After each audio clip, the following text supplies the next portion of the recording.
we uncovered $200,000 in lost revenue in a single month because they had been focusing on 90-day engaged. And a whole bunch of people had dropped out of that and had not been emailed in 6 months. So we rewarmed their list. Hi, and welcome to the Bright Minds of E-commerce podcast. I'm Dana, founder of Bright Red Marketing, and I created this podcast because I wanted to bring you the best advice from Australian experts in e-commerce and e-commerce store owners. If you're wanting relatable stories and actionable advice, as well as the latest Facebook advertising strategies, you're in the right place. So let's get into today's episode.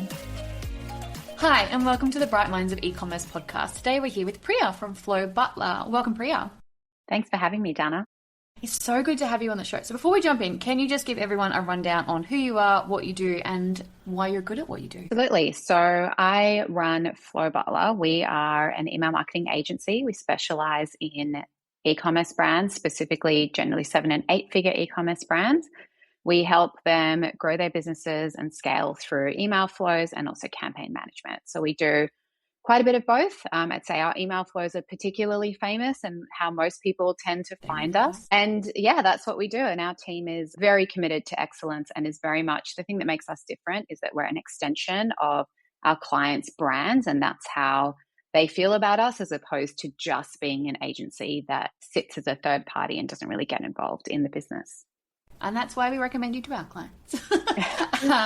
So we're at the beginning of the year. So what should e-commerce businesses be doing, planning, organizing for their email marketing at this time of year? Great question. This is generally the time of year where a lot of e-com brands actually start thinking about email. And that's because they've just come off Q4, which is hopefully one of the most successful quarters for most businesses. And some of the things that they're really starting to think about is how do we focus on retention? So there's been a huge shift with ad costs increasing simply due to the fact that across all platforms, it is getting more expensive. It doesn't matter how good you are or how big you are. It is a conversation we're hearing across all brands from, low 7 figures all the way up to $60 million brands. And so ad costs are rising. What are new ways that we can actually retain more customers, develop relationships with our customers, obviously with the introduction of Temu and Shein and all of these and Amazon and all these other places where people can now buy cheap products. Now it's much more about building brand. And so email is now seen as, it should have always been this way, but it's now with the shift being seen as more of a retention and brand building tool. So we're definitely seeing that shift and we're recommending that people start to think about that and also just reviewing how have you been sending emails? Is it actually working for you? This tends to be a quieter period for a number of brands across different industries, unless you're in back to school sales, in which case you are going gangbusters right now. Absolutely insane. But just really thinking through what actually worked, what didn't work, how are we thinking about our subscribers, what are different things that we can do in 2026 with all the new tools and all the cool things that are now out there to support email, what's working, what's not working. It's a good time to just really stock take everything and start to think about planning bigger strategies, thinking ahead and really starting to think in terms of quarters and what you'd like to achieve across the business, and then how email can really support that and drive that growth.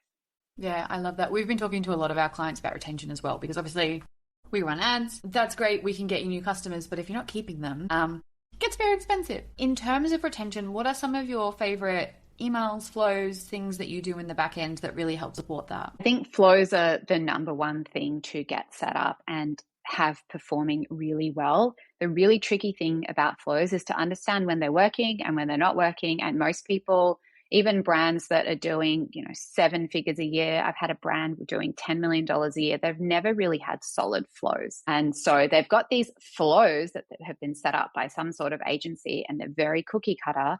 And then when you get flows properly set up, this brand, for example, we added $500,000 just in Black Friday flow revenue in comparison to what they did last year. And so that's insane. It's huge, right? Huge. Because flows are the backbone of the entire business and how you speak to customers. They're automated, so they're working in the back end. They should be designed properly. So I would say the number one thing to be thinking about is how do I get my flows set up to speak to customers, not just, hey, you left something in your cart. People know that they already did that. You don't need to tell them. We did it intentionally. Thank you. Yeah. Sorry. Exactly. And yeah, it's wild how many brands doing that level of revenue have not got solid flows in place. And so when you're sitting at, even multi six figures, low seven figures, the impact that flows make to your overall business, to your ads, just to your profit at that level, you can be so profitable with good flows. So that would be my number one thing to get set up and to focus on this year. I suppose this is why people pay you, but what is it in the flows that is that like magic sauce to make that work? So one of the things that we do, which I think very few agencies do, is we derive everything from first principles. And what I mean is we don't just take some flow that we did for someone else, reword the copy slightly and slap it into your account.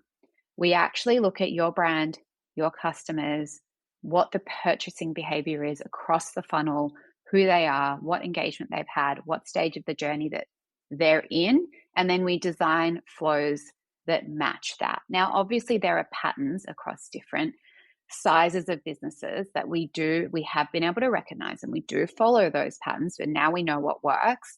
But there is an element of actually matching it to your business. So just because two businesses do $10 million a year doesn't mean their flow should look exactly the same. And we do see trends. If you're in fashion, there's different trends than if you're in cookware or if you're, selling back to school supplies. So there's definitely different rhythms that we see, and different brands, for example, will have different types of segmentation in their flows. So some brands, the reality is people are not going to purchase more than once. Your repeat purchase rate is like 8%. So we are really focusing all our flows on new customer acquisition and how to make that as profitable as possible. For other brands, your retention goes over multiple years, or we know that you're likely to make your second purchase within 60 days and then you're never going to purchase again. So all the flows are designed around what your customers are actually doing and how to get more of those people to convert in the right timeframes and with the right messaging. So if you've got we've got clients who have so many different products and SKUs and collections. And so we break the flows down to match customer behavior to what they're actually looking at to keep things relevant. So I'd say relevance is the number one thing that we craft in these flows based on your brand that then make the difference in terms of how they're engaging and their conversion. Yeah, I love that. I'm just thinking there's a brand that I buy from regularly that would be a really big brand in Australia. If I mention them, everyone would know who I'm talking about. And I don't think I'm on any flows of theirs, despite being a repeat customer, because I'm pretty sure every email I get is just their like weekly blast. Yeah. Because they never are relevant to anything that I've ever purchased before, because I buy from a specific range of theirs and I just get whatever they seem to be yapping about that week. So I suppose that's something that like a lot of businesses, even the big ones, still aren't getting right. Oh, 100%. What a lot of the big ones are doing is they're trying to segment. So either they're just batch blasting their entire list, and we've been yelling this for years, like, please stop doing that. One day they might, but that's like number one error. And so then what they do is they go down, oh, well, what's the next level of segmentation? Okay, let's do 90-day engaged. These are the people that open our emails and this is what we're going to send to. Yeah. So we had a brand come to us whose agency had been doing this and had been telling them to do it. And within 1 month of working with us, we uncovered $200,000 in lost revenue in a single month because they had been focusing on 90-day engaged. And a whole bunch of people had dropped out of that and not been emailed in 6 months. So we rewarmed their list. So this level of, it's better to do some segmentation than none, but not if you lose 100,000 subscribers on your list that hadn't been emailing. So that's not good. But when we're thinking about segmentation, it's thinking through not just how engaged are your subscribers, but what is relevant to them. So in your case, this brand should be thinking about, well, we have this collection and so many people are going to be like you and purchasing from that specific collection. So we should be emailing relevant information to that collection. And that's, we've got flows on one side, but then also campaigns. This thought process should be across all of their email marketing. So you can cross-sell for sure. You can send certain types of emails to everybody. But really where you're going to drive more revenue is where you're sending relevant emails to people as opposed to just every email to everyone, hoping that they will find something relevant and then take action on that. At the moment, their emails are just like a reminder that I'm out of something. And then I just go to their website and buy the thing I was going to buy anyway, rather than like there are things in their collection that I've just never tried. Whereas I'm sure if they sent me a couple of emails on like, hey, you love this product, you probably like this too, they might get more money out of me. So we sort of touched on this a little bit in terms of like, you know, the 7-figure, 8-figure businesses. What do you find the biggest differences in what people are using in their email flows for like a 6-figure business versus a 7-figure business versus an 8-figure business? Are there any like key differences that like as you're scaling through those numbers, these things become more important? Or is it the same, it just expands? It does differ. And with smaller businesses, you just don't need as much segmentation. So there's no point investing. We certainly won't be selling one of our really complex flow packages to a very small business because it makes absolutely no sense and no difference to your revenue. It also depends on, do the product ranges expand? So for example, if you have a single product business and you go from 6 to 7 figures, often the flow structure doesn't change that much if it's not a replenishable product. So there is some variety. What we tend to find is as the business gets bigger, it gets more complex. So they will introduce a whole new collection. So perhaps they used to do fashion, now they've added on skincare, or they've added on supplements, or, you know, whatever it started as, it isn't just that. And so now they have entirely different categories of customers that they are trying to service. And that's when it gets more complicated because people say, oh, we should always be cross-selling. And we've had brands where it never works. People never buy from both sides of the business. They have the business that is in their mind of who these people are, and they will consistently buy that one product. It's not that we don't try and cross-sell, but we don't try and cross-sell through flows because the flows aren't the thing that's doing that job. And so there's a different, as the business grows, we start to look at repeat purchase behavior and product lines and see whether how we need to chop up the flows. And each flow might be chopped up a bit differently. So a post-purchase flow won't have the same segment as a browse abandonment flow, and that doesn't always have the same segmentation as an abandoned cart or abandoned checkout flow.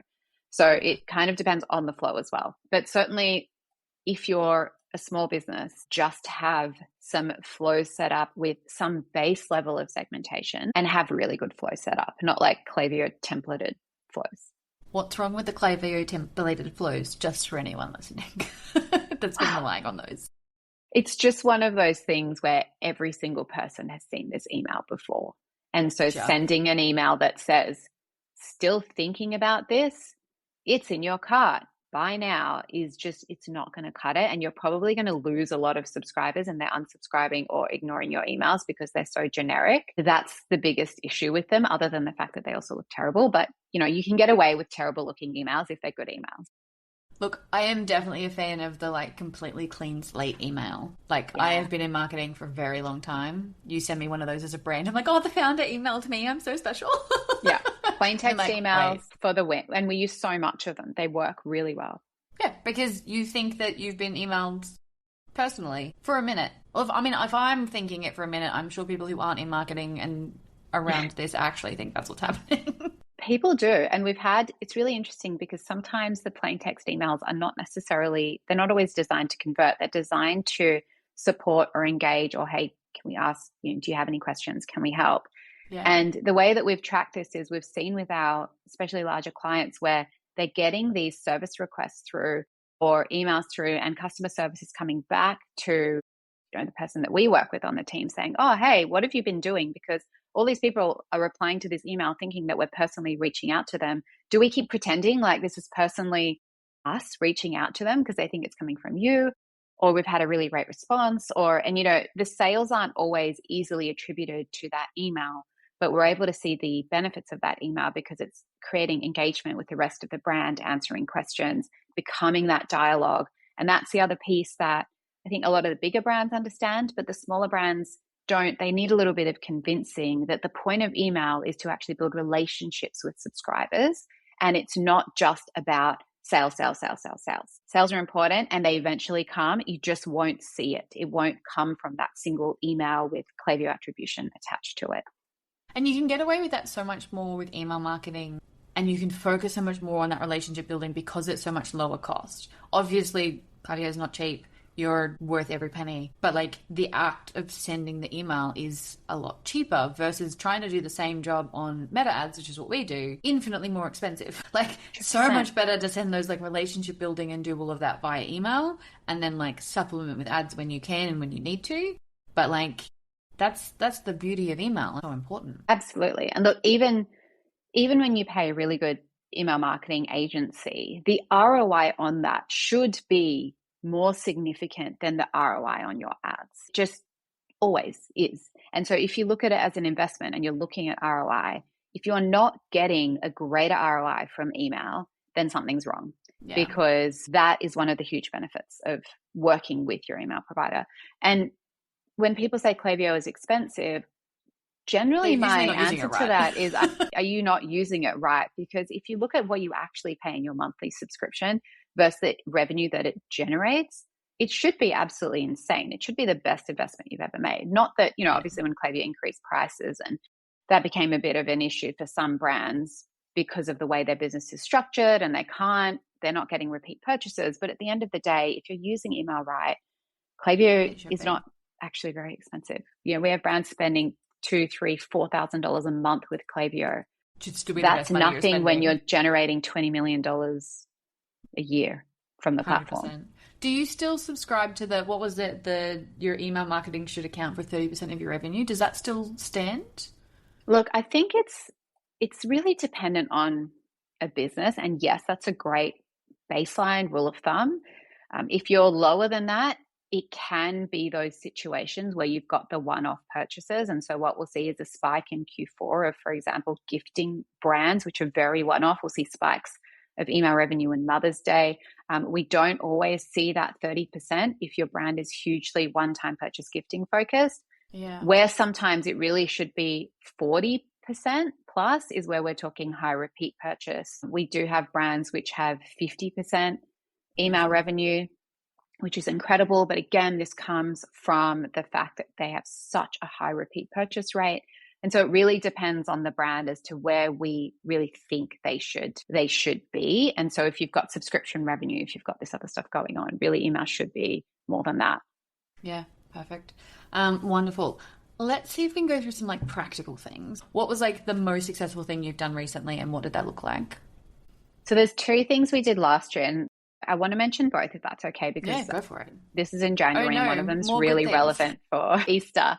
So the first one is one of the Christmas campaigns that we saw working really well. And it was actually a letter from Santa himself, which everyone just loved. And it was really fun. It wasn't from the brand. It was all about, Santa basically asking the brand to help him with gifting because he couldn't get around the world. That's so this cute. Was such a cute email, and it worked. Like we did it, we actually used it for a couple of clients, and we did it quite genuinely across these. It won't work for all businesses, but it was just a really nice way of just sending something a bit different and just making it a bit more fun and being like, I need help. And it was really a call from Santa for genuine help. And it wasn't even for kids products. So we weren't talking like a kids brand. It was for adults, but it worked really well. And it was just it was something outside the box, and you can't do outside the box all the time.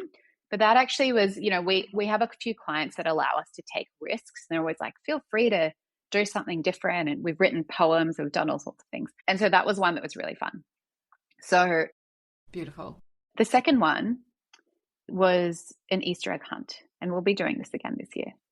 And this works well for lots of brands because it engages people and it's not about the sale. And so what we did is, and we did this last year, it worked so well. We did it for 5 clients. So we'll be repeating that. So you think you did it for one of our clients, like that we share? Yes. Yeah. And it was creating an email where they had to find the egg, and it's hidden. It's a golden egg. It's hidden in this email.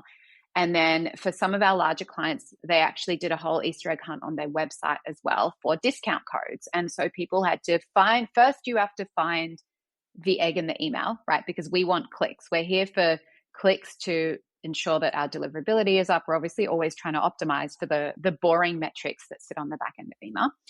And then we came up with this campaign. And so people went around and they found these discount codes and then they purchased. And so it ended up enabling quite a few sales. made it really fun. It was cross-channel, so they used it on socials as well as email, and they ran some ads as well. And so it was just a really fun way to actually engage customers instead of just thinking about how do we just send another sales email. And so coming up with these creative ideas makes obviously our jobs really fun, but it was a really great way to engage with customers. So I think those two examples, and the reason I like to share them is because I'm trying to encourage brands to just think outside the box and to make email fun and engaging. If people just receive sales emails from brands, that's kind of what we think of when we think about most brands. It's how do we actually make this a platform where it feels like a two-way street instead of us standing here with a megaphone trying to get you to buy things. I think that's so important across the board. Like, we have this conversation with clients as well from the ad space. And like, even from like a social space, like I think everyone gets real serious about marketing and they're like, oh, we've got to be professional and we've got to be corporate and we have to be perfect all of the time. And it's like, well, do you remember who you're talking to? Like, you're talking to humans that are getting marketed to on a daily basis, thousands of times a day. Like, we're allowed to make marketing fun. We're allowed to be human. We're allowed to be a bit silly. We're allowed to actually make this an enjoyable process. Yeah. Like, it's okay. Not everything has to be so serious all the time. So I love that, one, you're keen to do that, and two, that it also works really well. It just goes to prove the point. People want that little bit of joy, and the more that we can give them that, the better.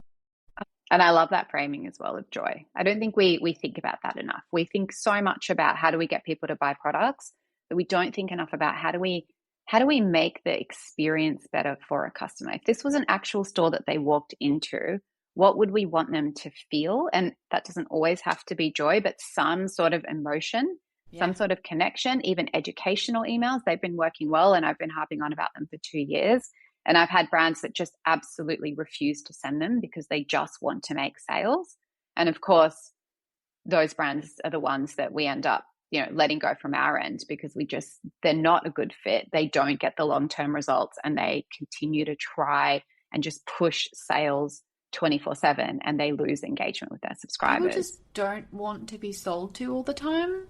Yeah. They just don't. I remember one of our best performing ads was literally just a team photo of the staff of this company with just a really beautiful thank you note. And we did it post-purchase. Yes, you probably should have been doing that in your email marketing, but they couldn't at the time. But we did it as an ad. It was one of the best performing ads because people were like, oh, they care. They cared so much. They put an ad to be like, we're so grateful. Thank you.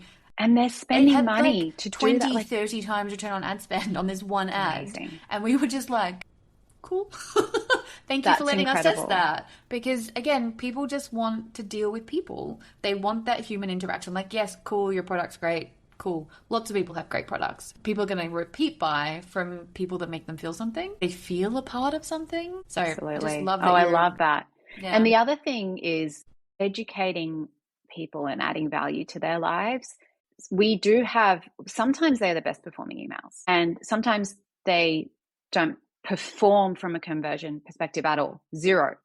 And what we find is the founders that are the most successful, when we look at what happened throughout an entire year, right? Year on year growth, year on year revenue, sales, etc., are the ones that aren't afraid of sending emails that don't make any money. And they are happy to just have those emails as part of the mix. They get sent out regularly. They add value, because what happens is people can't just buy from you every week, right? But they're hearing from you every week, sometimes 3-4 times a week. And then when there is an offer, boy, do they buy. And they spend so much money because you have invested the time. It's kind of like dating, where you invest the time in someone without constantly asking for something in return. And you're not just asking them to marry you every week, because that would be super weird and super annoying.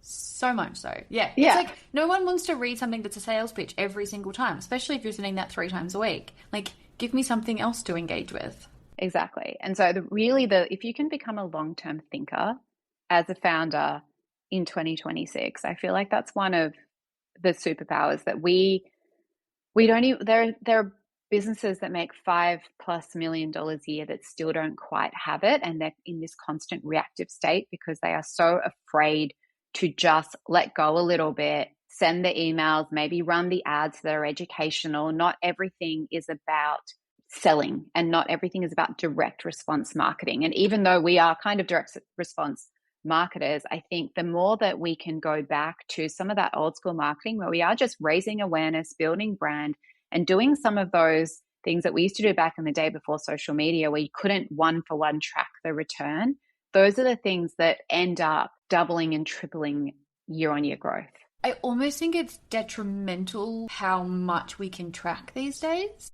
So like we had a client, we've got this really cool reporting tool that allows us to break down which ad with which influencer is getting the best result. Like, is it a video? Is it a carousel? Is it static that's getting the best result? And they wanted us to break it down into ad type. So like educational, infographic, statement ads, this kind of ad. And I'm like, we can, but I don't recommend it. Because same thing as you, like, cool, well, we've got this ad that does this job and this ad that does this job, but this one's going to make you lots of money and this one won't, but you won't make the money from this one if you don't send this one. Same with your emails. If you're not sending the educational emails, if you're not sending the, like, cutesy Santa email and the founder email and the, hey, what are your thoughts on this? Like, if you're not doing all of those nice things and you just track them on a dollar by dollar basis, you're going to be like, well, these aren't making me money. I'll get rid of those. But it's like, well, actually, it's the ecosystem of all of these lovely things that's making a difference. Yeah, I agree. And that's where sophisticated founders, where they get into that mindset of it's the whole ecosystem, their businesses grow so rapidly. And it's really game changing. We have most of our clients now are like that. There's one in particular where I was truly almost inspired by him because he has a brand and they're stocked all around Australia, UK, Singapore, and they're growing quite rapidly in store, and their online presence is something that we've been supporting them to grow. One of the interesting things that we found, however, this is a consumable product, is that it's a beverage, is that we weren't getting a lot of repeat sales online. And it was something that we were like, is this not working? Because this seems a little bit concerning. And so we did something, he was like, how do we figure this out? And I said, well, let's just ask people. He's like, what do you mean? Okay, well, let's send an email. That we could do that. Yeah, we have their email address. Let's send an email with a survey link and get people to answer these questions. And surveys was something we were huge on last year because it gives you so much information to use for the rest of the business. And so we sent this survey out and we discovered that over 50% of people who had come through the online channel had bought in store after that.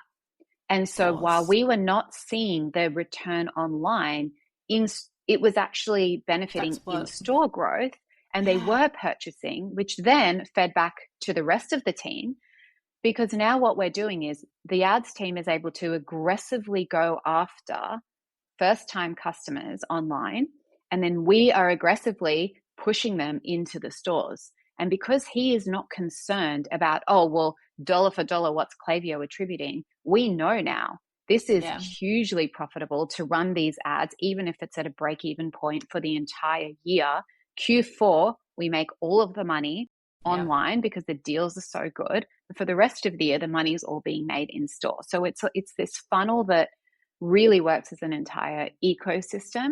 100%. And as you say, if he was just focused on, what exactly is doing what for what little piece of revenue, we would never have been able to grow the business in this way. Yeah, because then you wouldn't be getting the revenue because no one's repeat purchasing through their emails. But then the ad team would be getting in, not trouble, but like, what are you doing? Because their cost per acquisition would be so high. And they're like, well, no one's repeat buying from you either. And it's like, well, actually, we wouldn't have had all this growth in store if we didn't do all these things. It's so fascinating. So again, I think it's great that we have all this tracking. I think it's great that we have all this ability to look at things on such a granular level, because sometimes it does make a difference. But I think there is a real danger in being too granular and not stepping back every now and then and looking at that bigger picture. Yeah, absolutely. Yeah. We've talked a little bit about this, and this may be some overlap, but are there any email marketing trends at the moment, both good or bad, that you think brands should jump on or brands should definitely stay away from? Well, to be honest, we generally don't recommend jumping on email trends unless it's something that you feel incredibly strong about. We find email is the channel that you have to be the most careful with, because at the end of the day, it's in writing. People can go back to it. It's not like socials where something goes viral, it goes wrong, quick delete it, maybe we'll be okay and no one screenshot that. Now, of course, people are screenshotting, so there's that additional, but you can at least remove it, or if an ad's not going well, you can take it down if that trend was a little bit off and you got all these horrible comments and you can hide it from everyone else. Yeah. Once you send an email, it's in their inbox forever. And so we are very mindful of saying what is true to the brand. Let's focus on that. And let's not worry about what's trending. Seasonal events are not so much trending. So we're happy to jump on seasonal events. But yeah, overall, I would say just avoid trends, because unless it's super, super on brand, it is too risky. And there are many things that we will say to our clients, I don't want you to send this via email because you can't take it back.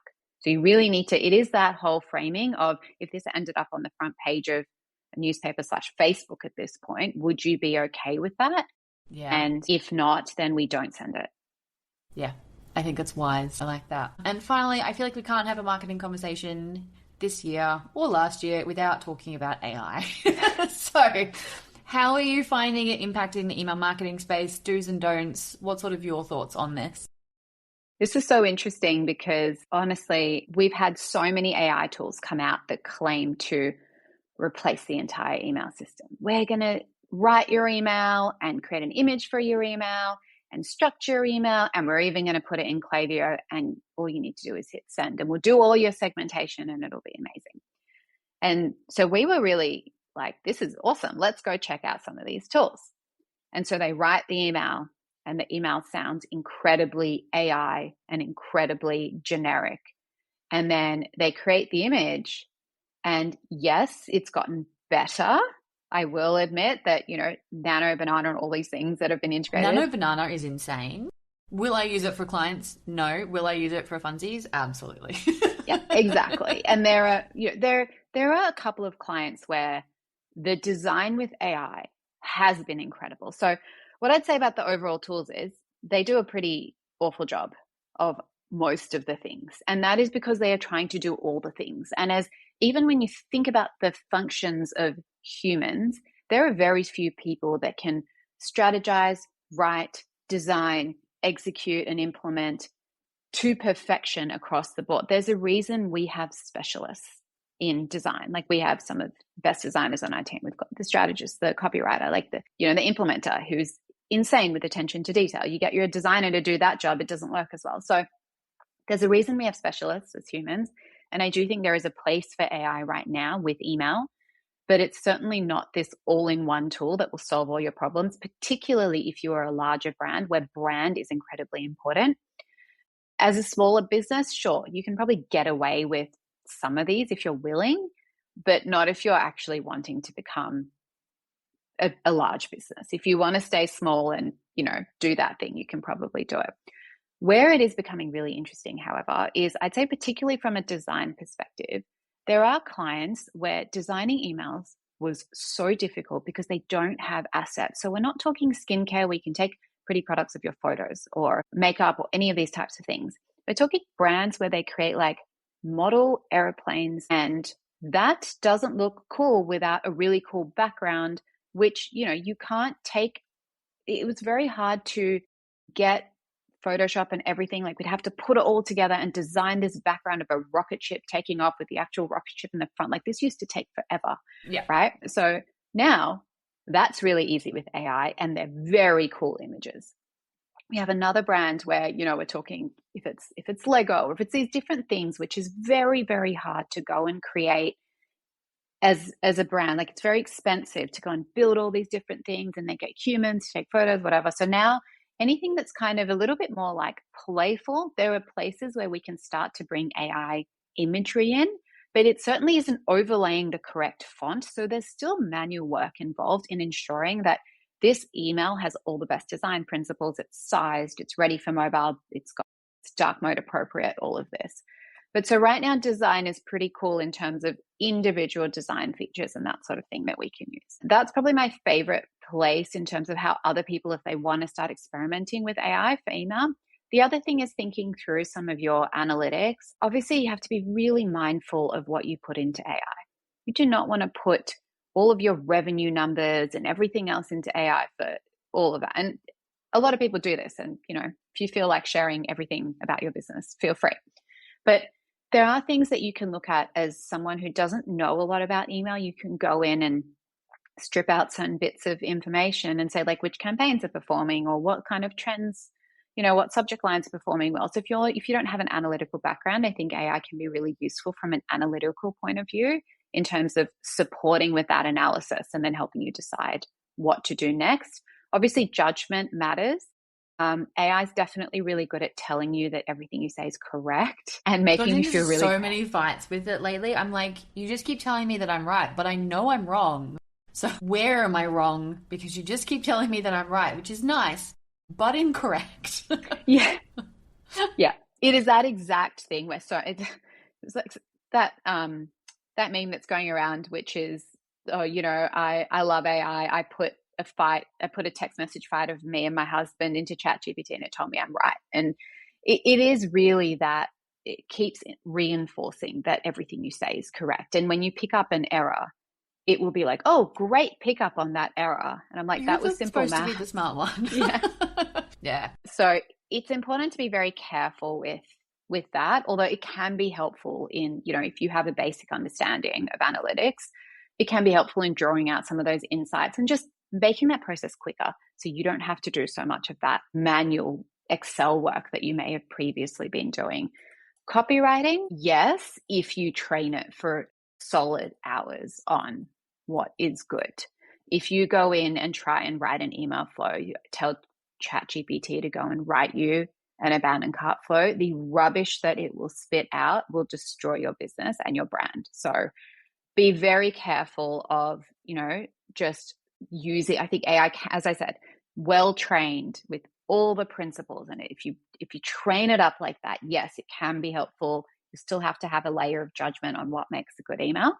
But aside from that, I think AI needs to be used in very individualized tools right now in piecing something together, as opposed to just, let's just let it do its thing. Yeah. And as it gets better, which I envision that it will, what will happen, of course, as we see on LinkedIn with all the posts, is everybody just sounds the same. And so then my prediction is that the real benefit is going to be in being human, because every email, every text message, every LinkedIn post now sounds like AI. It all sounds fully optimized. It all sounds perfect. The hooks that we used to use, everyone uses them now. And so really humanizing your brand and moving away from that is probably going to be the superpower, as opposed to the efficiencies and everything else that are currently being gained from using it. I 100% agree. I do worry for grammar, because I do think that as someone who likes to use an Oxford comma and a dash and really high level grammar, I do feel like we're going to get to the point where some typos and some poorly written sentences is going to be the marker that it's written by a human. So I do worry about that, but I'm in full agreement. My theory very much aligns with yours, is that AI is a tool that is best used by people who actually know what they're doing so that you can make it better. So I have a slightly different take on the copywriting, in that I prefer not to write from a blank screen. So I'm just like, you write your trash, but now I'm not staring at a blank screen, so I'm going to fix it. But I think that comes from you knowing what good copy looks like. And this is where the problem lies. If you know what it looks like, it makes it faster to write copy with AI. And again, I'm not against AI. If AI writes an email and it's fantastic, I'm happy to send that email. The problem is that if we tell everybody that they can, if everybody starts writing emails with AI, which they are already doing, like I can see it in my inbox. I get these cold emails, or I get outreach emails, or I get applications for jobs. And I'm like, I already know, because I know I know what it does. I know what it looks like. I know what it does. I know what it looks like. I know what a good email looks like. And now I know, you've just given me the AI slot version of the email. And so I don't think there's anything wrong with it. And I do think it will continue to improve. But I think it's, if you don't actually know what you're doing, that's where the problem lies, as opposed to, oh, we don't want to use it at all. I actually think that everyone should be trying to use it, because it does make things quicker. Just use it in a way that makes sense. Yeah. And again, as you said before, making sure that it is your brand and not just, oh, I'm in a rush, that'll do. That'll do is never good enough. No. And look, I won't lie, I've used AI before to brainstorm subject lines, and sometimes what it comes up with, I'm like, wow, loved that fourth one. That was awesome. 100%. I So also find that sometimes it gives definitely you like moments. 50 and you're like, they're all terrible, but I've actually had a really good idea now because I saw your terrible 50, and Yeah. actually now I have an actually good idea. Yeah, and I think there's nothing wrong in using it as a brainstorming partner and, all of that stuff. And we do it in-house as well. We're just really mindful of, all the things that just make it sound generic, because that's not what we get paid to do either. I mean, the moral of the story of this entire conversation has basically been be your brand, don't be afraid to have some fun, and actually pay attention to the small details of these things. Yeah, absolutely. And humanize it. That's it. Wonderful. We've got a couple of questions we ask everyone before we wrap up. Actually, no, I've missed a question. The most important question. If people want to work with you after this wonderful chat, what is the best way for them to reach out? Just head over to our website, flowbutler.com, and you can take a look at what we do, the clients that we've worked with in the past, and see if you think we're a good fit, and then you can book a call in with us, and that's probably the easiest way. Wonderful. So now to the questions we ask everyone. What would be your favorite business book or podcast? I would say my favorite business books would be the Hormozy books. So Alex Hormozy's 3 books now that he's written have been pretty amazing over the years. Yeah. And so they're just manuals. And it's one of those things that I wish existed, 10 years ago. Didn't, but yeah, they would definitely be my favorite books. We learn. And the best piece of business advice you've ever received? If you stop loving it, stop doing it. And I think it doesn't mean necessarily give up your whole business. Yeah. I think it's one of those things where at every stage of business, we go through different phases and different things that we enjoy doing. And some people love mastery of something and other people want to grow into a different area. I think building a business is about having that right team and understanding what your strengths are and what everyone else's strengths are, and how to really build that team so that you can be the best business you can be. And I think love for what you're doing is incredibly important. I agree with that. 100%. Well, thank you very much for joining us. It's been an absolute pleasure having you on the show. Thanks for having me. Thank you for listening to the Bright Minds of E-commerce podcast. As always, you can find the show notes on our website at brightredmarketing.com.au. Just look for the podcast page. Thanks for listening.